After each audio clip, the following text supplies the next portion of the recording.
Jezebel. Oh,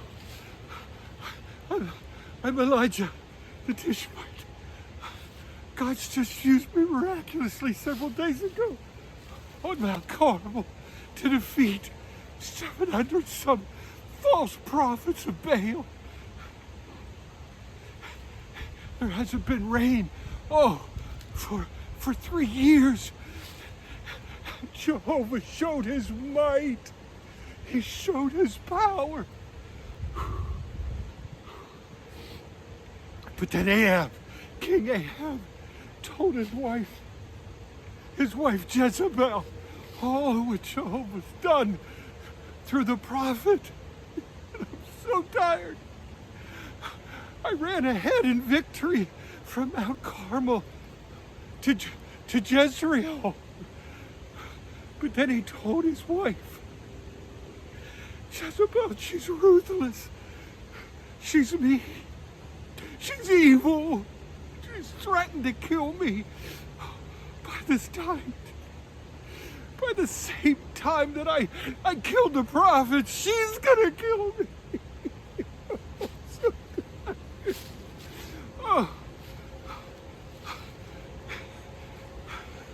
I don't know what I'm gonna do. I left my servant behind and I told him to wait. I'm gonna try to get to Beersheba, which is on south.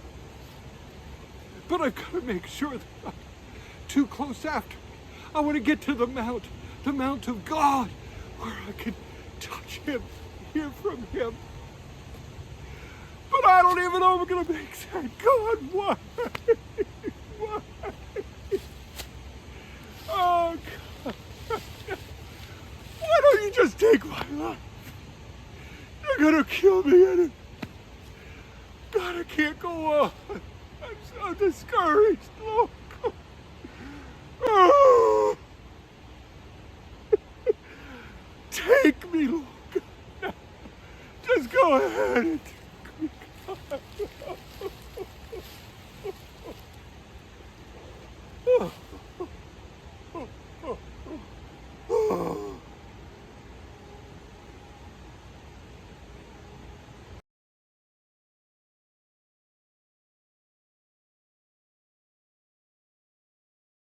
Now you might be feeling like there is no way out, and you might be feeling like your only way out is to end it all. But by doing that, you're robbing yourself from the opportunity to find happiness and to realize how beautiful this life really is. Give yourself a break. Take some time off, even if it's just for a day on the weekend or something. Be patient with yourself. We all go through hard times, and don't let anyone tell you or discourage you from what you're going through. You know, when I went through what I was going through, I had such a difficult time with my parents because they didn't know how to communicate with me about it, and I didn't know how to communicate with them about it. The world is so big now. The internet is there. There are resources. You just have to know what the right questions are to ask and figure out how to find the people that are going through the same things as you. Get off the couch. Just get off the couch. I know it's so easy to sink into it when you're feeling crummy. Force yourself on a walk. Make sure you're moving your body, whatever that looks like. Dance, yoga, hiking, football, anything. Just move your body. Whatever it takes, go get help. We live in a place where you can get help. If it takes 5 weeks, 3 weeks, a month, just wait patiently. Don't give up. Don't give up on your life, because you will eventually be the person you were before. Trust me on that. I just want you to remember that you can create something from the pain that you're feeling. You can help people. In the midst of all of it, just love yourself. Be patient with yourself. These are things that make you wonderful and unique, and develop the personality and develop you into the person you are meant to become, and know that you are loved and you're special and you're wonderful. Every day I'll write down the things that I'm grateful for, and when I'm in those dark places, even if I don't believe it, I will just look at that list and say it out loud and remind myself it's going to be okay and you have so much to live for. Be good to yourself. Forgive yourself. Be kind to yourself. You deserve it. It starts with you, and I I promise it'll get better. Find people who care. And if there is no one who does care, stick up for yourself and advocate for yourself because you're worth it.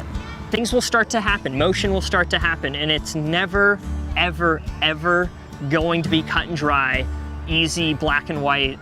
I'm anxious, I feel better. Like it's never going to be that, but at the end of the day, it feels so much better to move forward than to stay stuck.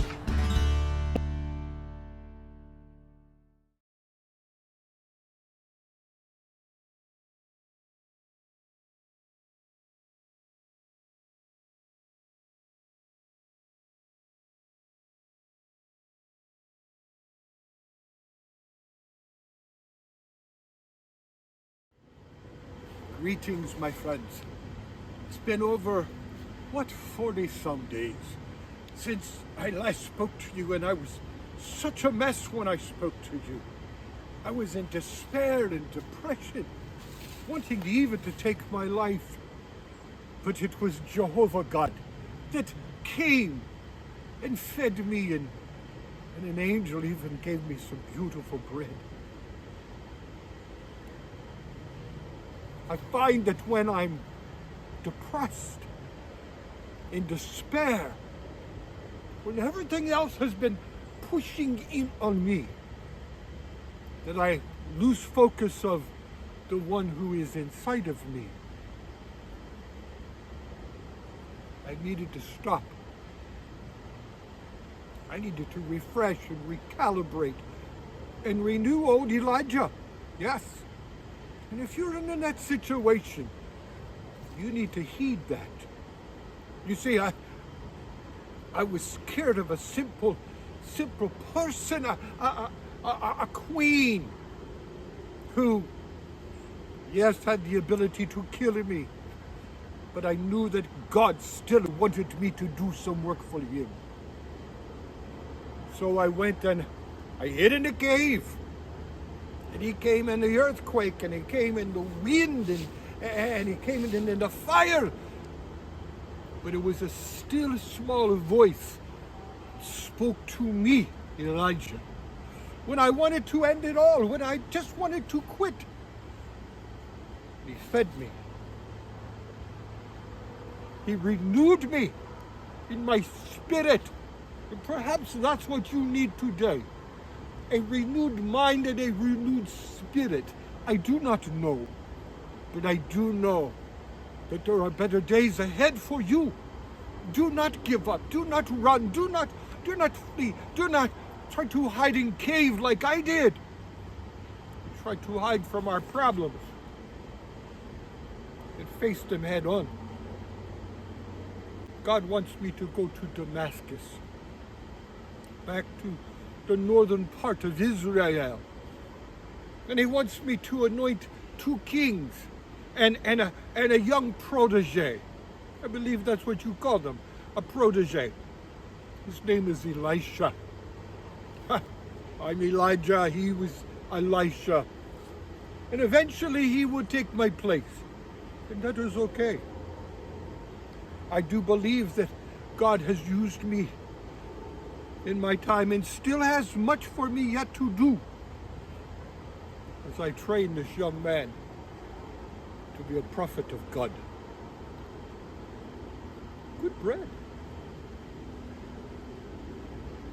While I was in that cave and while I was meeting God, where our great ancestor Abraham met God on Mount Horeb, where he received the promise of what God would do to us as Jewish people.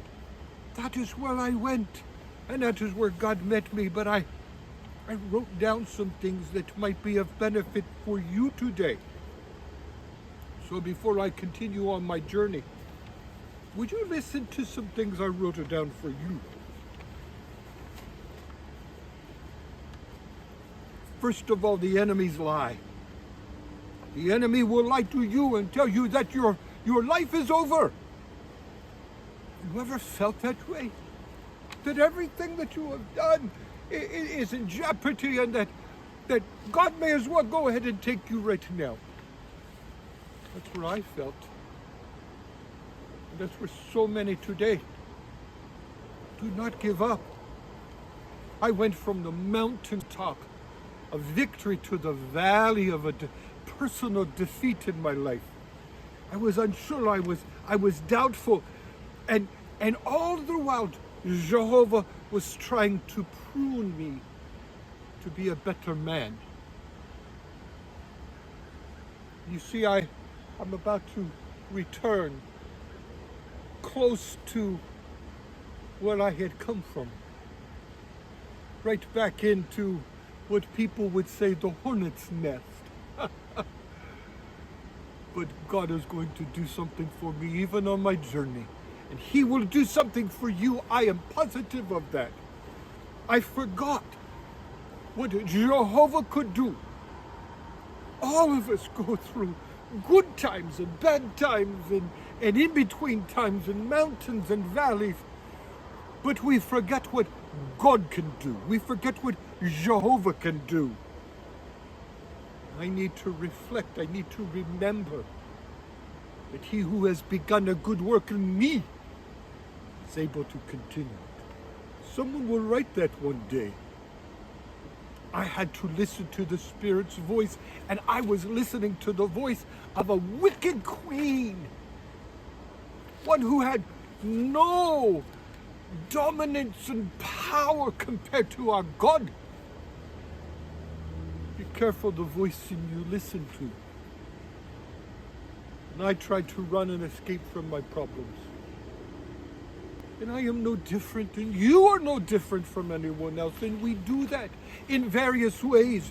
We do things to try to run from what we know we should do.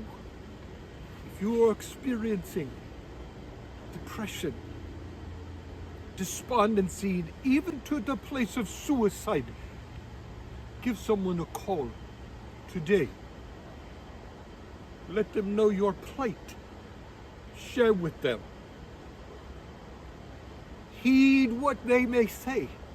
Find a good counsel, and above all, hear the Spirit's voice speaking to your spirit. Let me just share a few more things. Definitely ask Jehovah God for clarity in your life. Ask yourself, am I physically tired? Am I exhausted? See, that's what old Elijah was. I was so tired. I had done miracle after miracle. I had traveled and walked, and then I had the confrontation with the false prophets of Baal. 750 of them, to be exact.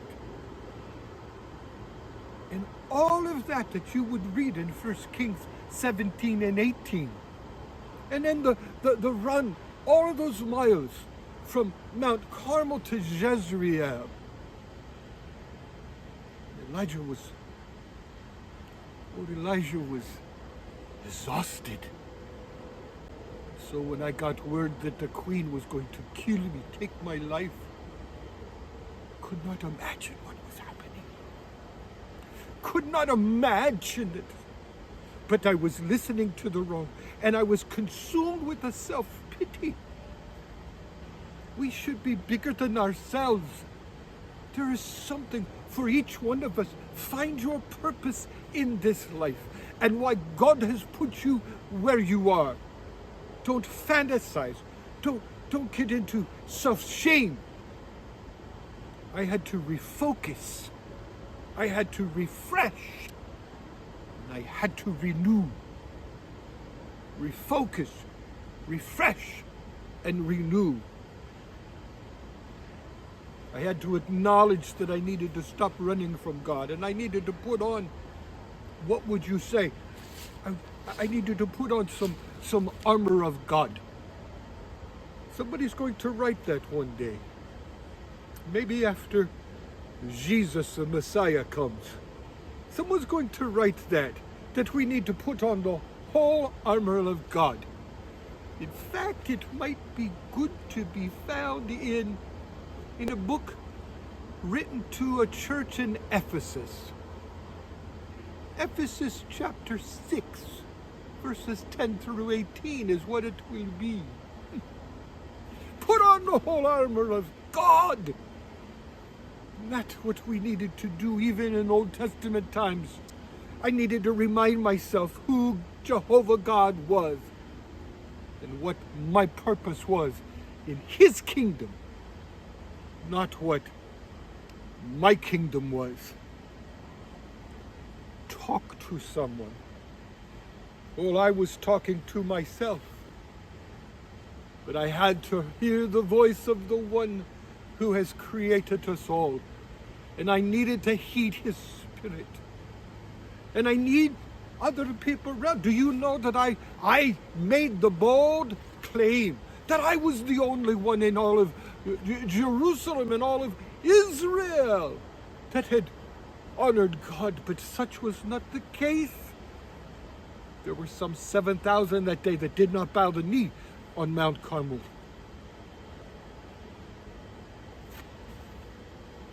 Commit yourself to the work of him who has sent you.